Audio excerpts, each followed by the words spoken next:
Strap yourselves in, boys and girls. We've got a massive leak to talk about, discussing huge changes to Overwatch coming in the sequel. The Overwatch streamer Metro has a source tied directly to a Blizzard dev who predicted the announcement of last year's BlizzCon. So, what does he say about Overwatch 2? Well, he said it will be announced after the short cinematic, and the game will be much bigger than a hero or map. It's going to change everything. Here he says Overwatch 2 will be PvE and PvP. That one is a huge shock because the Jason Schreier leaks from Kotaku only really clarified that it would be a Left 4 Dead style PvE, but it didn't discount a new PvP. And other than speculation, there really wasn't any real evidence to show that they weren't going to do a new PvP platform entirely. We have a lot to discuss with that. There's huge implications, but move on to more tweets. He goes on to clarify that he doesn't know if the competitive will be moved or if there'll be some fusion type thing where they sort of put them both together. If that does happen, I think it's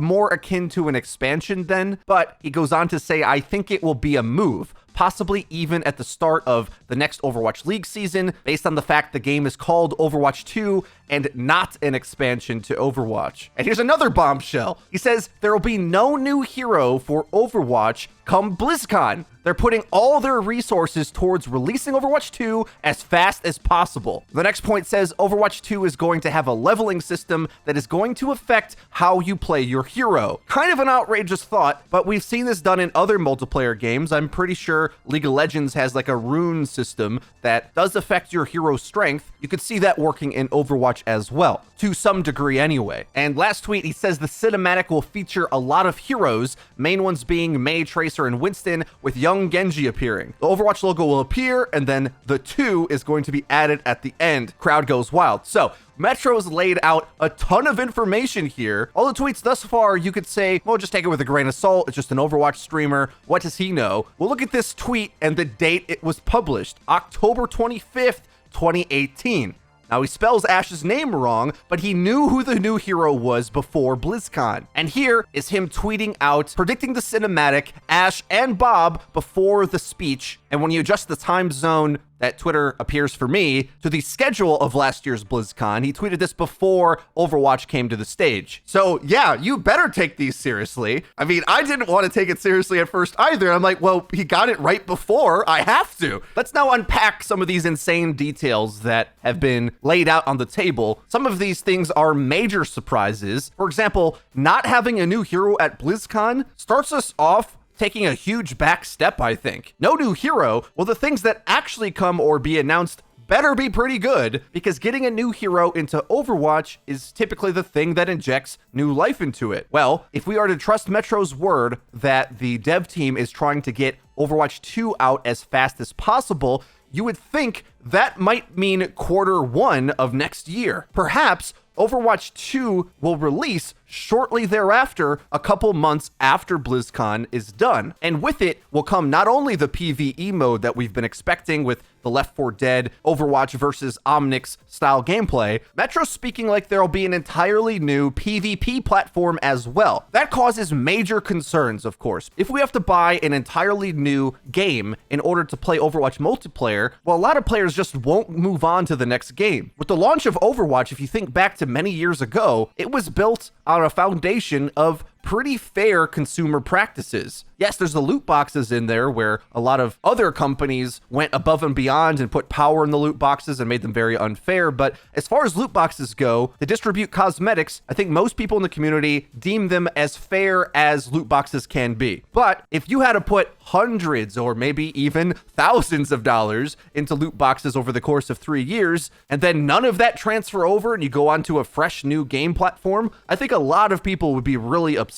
Now, Metro does say he's not sure if there'd be a fusion where you sort of blend the two together. That made more sense to me. However, he also says it's not an expansion, and to sort of be an add-on to the game, that seems like an expansion to me, right? We're not really sure where the specifics of PvP land with this. I think it makes most sense for it to be a type of expansion because we can keep everything we already have, then also dig into extra stuff. But if everybody's got to pick up and leave, and you have two different Overwatch servers servers competing for each other. It's just fracturing the player base all over the place. And he does say that, without a doubt, I mean, Overwatch League is going to move on to the next game, right? But that doesn't mean the players would. And because that's such a problematic idea, I think there's no way that's entirely how it works. Metro's being pretty vague in some of his statements. And if you think about it, if the sequel was Left 4 Dead-esque, sure, there's the PvE component with co-op, but maybe there's just new PvP game modes that are only available in the expansion or sequel. That would start to make a bit more sense. Overwatch 2 might be its own separate game product, but by no means do we have to assume that the new PvP is intended to be a replacement for the current PvP modes that we have now. It could be that Overwatch 2 is an entirely different Overwatch experience, and Overwatch 1, the base game, is where we still all play online to play the modes that we're used to. And if you want to play new and different modes, Left 4 Dead had a PvP as well, right? Where you could play as the zombies. It was actually pretty cool. I never got that deep into it, but it's definitely a fun and different way to play multiplayer games. Maybe Overwatch 2 will be more along that line, and I think the customers would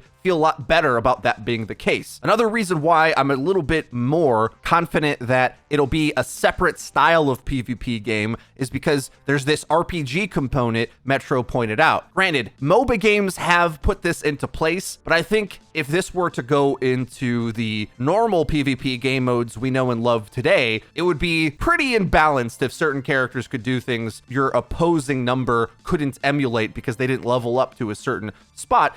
But if it's inherently a more casual game mode, I think you can be much more forgiving when a certain player has an ability you don't have because you haven't leveled up to that point yet. So those are the things that I'm reading based on Metro's tweets. But the thing that I actually want, that I think will do the best for the game and the community, is to more firmly move into a direction to give Overwatch a clear identity. We've seen other games get announced, like Riot's Project A is in the works, which is very clearly a hardcore tactical shooter style game. Blizzard really tries to have their cake and eat it too with Overwatch, where they present the Overwatch League, but also expect the casuals to enjoy it. Meanwhile, it is an incredibly competitive, difficult game, but the game doesn't do anything to really tell you that it is, doesn't really give you the information to improve and take it seriously, yet a lot of the community wants to take it seriously, the game lets them down. Meanwhile, I think the casual component of the game is probably the strongest, but it doesn't seem like the community is on board with that because it also is getting sent messages that it's a competitive game. It's all over the place, right? I have the most fun when I'm playing Hero Gauntlet, competitive 3v3. Quick play's now been fixed with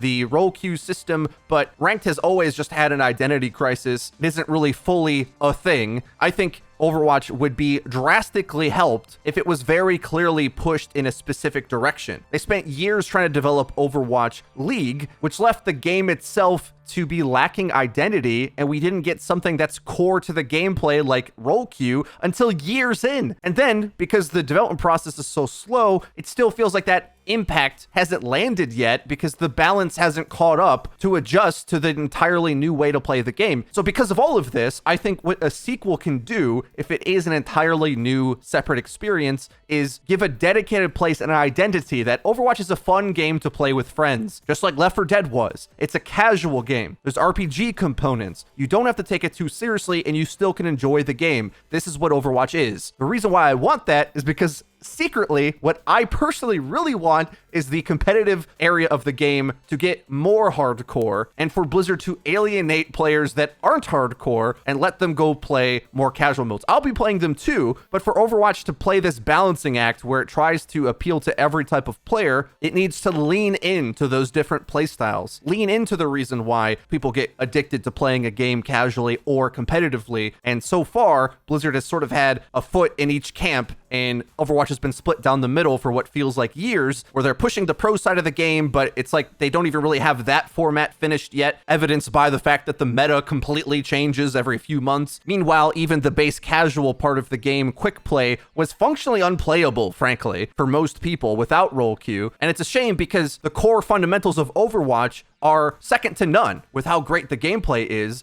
but it's these formats and overall decisions on the direction and identity of the game that just has it split everywhere and doesn't commit fully to be itself rather than trying to appeal to everything all the time, which is a great way to alienate everyone at the same time. So that's it for my rant on my expectations for this. We'll see when it comes out in a couple weeks, I guess. We'll have to keep an eye out if Metro leaks any more information. He's been putting out a tweet every few hours when he feels like it, teasing us along. But with him being right on last year, I gotta say, this is the most credible leak I've seen so far. And some of the information is pretty troubling. We'll find out at BlizzCon in a couple weeks. Guys, let me know what you think in the comment section down below. Are these leaks legit? And if they are, how do you interpret how Blizzard's laying everything out with the Overwatch sequel? If you enjoyed the video, please be sure to leave it a like. It really does help us out and lets us know that you're enjoying the content. And if you haven't already, be sure to subscribe and hit the bell icon so that you actually get notified when our videos go live. Link to the description is our Twitter, where we tweet out news, updates, and dank memes. That's been it for me. I've been FREEDO for your Overwatch. We'll see you guys next time.